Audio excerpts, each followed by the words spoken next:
JM Fiang, in Laguna, pinuno ang mall. Grabe, punuan ang Laguna Mall, sa mall show, ng JM Fiang. Sulit na sulit ang kilig, ng mga fans.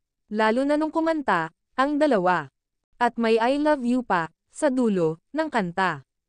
At yung spotted, ng pag-good luck kiss, ni JM, sa Chicks Fiang, super kilig talaga. OMG, as in, ang lakas ng hiyawan, ng mga fans, ng JM Fiang. Ito ang love team ngayon, na super ingay, ng mga fans, at todo ang suporta. At take note guys, bawat mommy, ng JM Fiang, suportado din, ang kanilang mga anak. Ang sarap panoorin, na mag-best friend, ang mga anak, pati ang mga ina. Solid talaga, ang samahan, pag ganito. After ng mall show, nagbanding pa din, ang both families, ng JM Fiang. Yung saya ng mga fans, di na maipaliwanag. Yung mga bashers, na panay panira, sa JM Fiang. Si JM, at Fiang, kaya sila pinagpala, ay dahil mabubuti silang, mga bata, and who did it?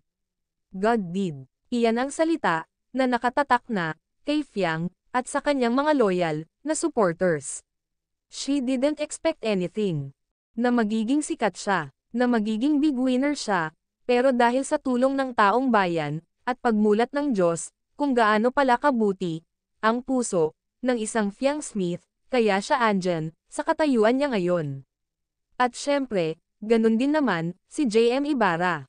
Alam ng Diyos, na mabuti ang hangarin, ng mga batang ito, para sa kanilang pamilya.